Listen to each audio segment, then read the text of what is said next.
What's going on, YouTube? This is what we're Josh do, and this is an exciting video because this is something that Duracell sent me. They reached out to me and asked me to review this. They did provide this for free, but Duracell is not paying me to make this video. Let's get into this thing. I can't wait to unbox it and run it through a couple tests and see what it can and can't do. This is the M100. I do also have another model that I'm going to be making a video on after this one. And then I was looking at their website, and they have even more models on their thing that are much bigger than these.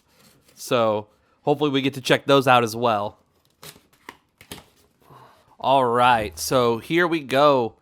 We have the Duracell Portable Charging Hub. This is very exciting. So this is the Portable Charging Hub M100, 92 watts, 55 watt hours, contains M100 Charging Hub M dock.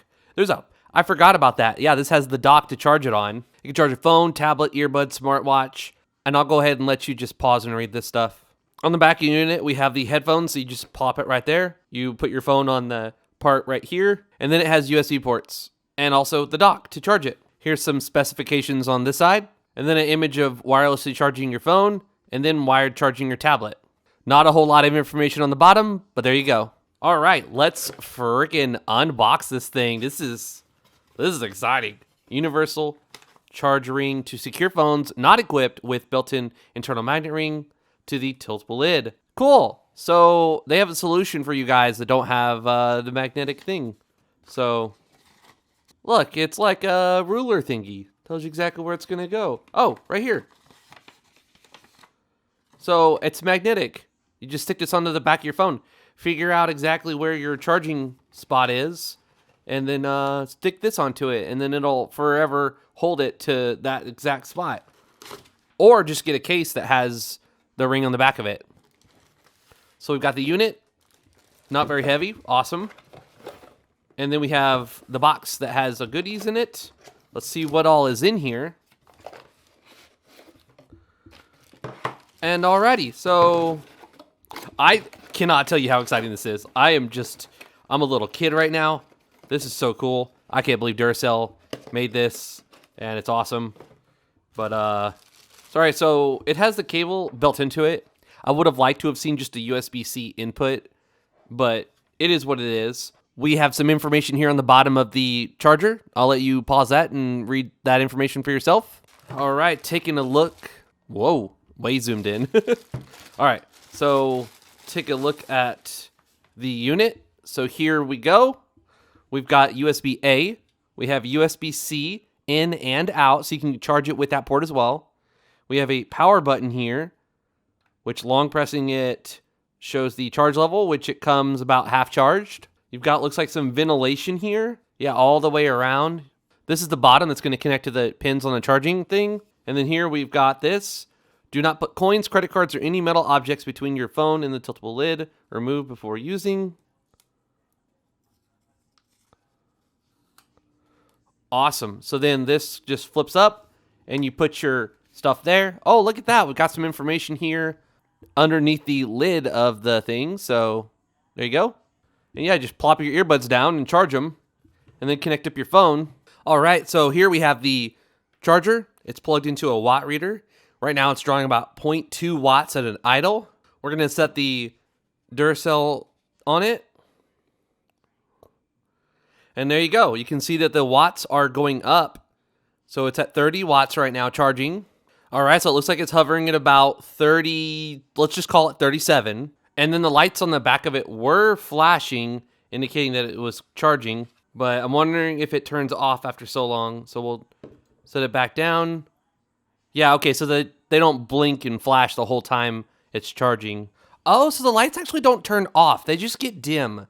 I can barely see that because I have bright lights on right now. Let me see if I can not interrupt that. Okay, yeah, I did interrupt it, but yeah, it wasn't very bright. All right, next thing I want to test is, we know 37 watts is what it charges at. What about USB-C? What is the maximum speed it can charge over wired? All right, so it looks like it's quite happy with just 31 watts of input. So I think what I'm going to do is use the dock because it might actually charge it faster with the dock. There's 5 lights total, 2 are solid, 3 is flashing. So let's let this charge up all the way. And yeah, so the lights dimmed again. You can barely see them, but they are on. All right, I'll be back when this thing is fully charged. Alrighty, so this thing is completely full. It is not drawing any more power at all from the wall. We're going to disconnect it. What we're going to do now is test the protocols that the USB-C port has to see if it's any good or not, you know? So we're going to go down to protocols, be ready, and go. All right, so there's quite a few here. We've got Quick Charge 3. There you go. We got FCP. There you go. We got SCP. There you go. We have AFC. There you go. And most importantly to me, we got PD3, which this says up to 60 watts. So I'm not showing that we get PPS, but that's okay. I am showing 20 volts at 3 amps. Okay, so what we're going to do now is we're going to plug in our iPhone and see how fast it can charge it. Keep in mind our battery is at 64%. The higher the charge of your battery, the slower it's going to charge. All right, and it looks like it can charge our iPhone 16 Pro Max at its maximum speed of 30 watts, which is pretty fantastic. And when the battery is super low, it'll charge even faster than 30. All right, and now let's plug in our S25 Ultra.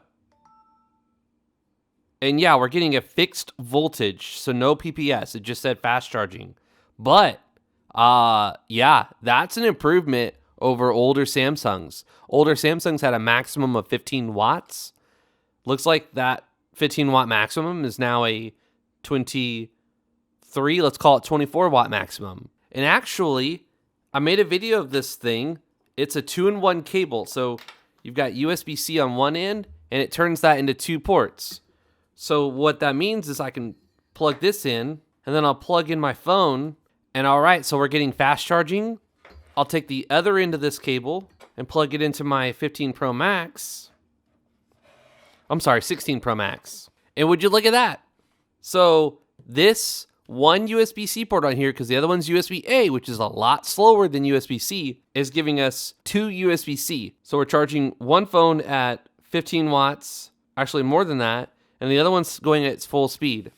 All right, so what we're gonna do now is we're gonna plug in that USB-A port, and then we're gonna plug in our phone here. And yeah, that's gonna be a nice slow charge. USB-A isn't gonna get you anywhere near 30, 35 watts, like nowhere near that. Take your 7 and be happy with it. And if you're not happy with it, get you a USB-C to USB-C cable and use this port instead of this port. And with USB-A plugged in, we're still getting 7 watts on that USB-A port, and we're getting 26 watts with that USB-C port. And before we end the video, our last test is gonna be with USB-C to MagSafe on a 2014, a 2021 M1 Pro MacBook Pro. So let's see what this little guy can do. All right, so that's actually pretty awesome. This thing right here can charge our MacBook Pro at almost 60 watts. That's pretty fantastic. That is not a slow charge. This MacBook Pro can charge up to 100 watts, but I'll take 60 any day. That's awesome. All right, I guess for the last test, I'll just connect up my phone here. All right, so we got wireless charging on the phone, and the laptop's still drawing 60 watts from this thing. That's pretty freaking awesome. Now, the ultimate test will be, what about that USB-A port on the bottom here? So we can do wireless charging and wired. What about we add a third device to the mix? What's gonna happen here? All right, so we get charging. This is still pulling 60 watts. This is still wireless charging, and this is going at 7.7 watts. So that's not bad at all. I'm actually very impressed that it's able to do all 3 of these things without slowing down the USB-C port. All right, last test. We're gonna plug in the wall outlet. We have the phone wireless charging, and we have the S25 Ultra charging at 7.7 watts. What happens when we try to charge this thing? Okay, cool. So it's accepting 34 watts right now. The phone's still charging at 7.7 watts, and this is wireless charging. So this is awesome. We can definitely use pass-through charging on this thing.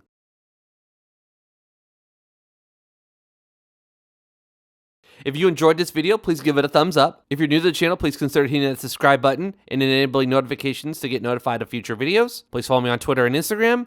This is What Would Josh Do? And I'm out.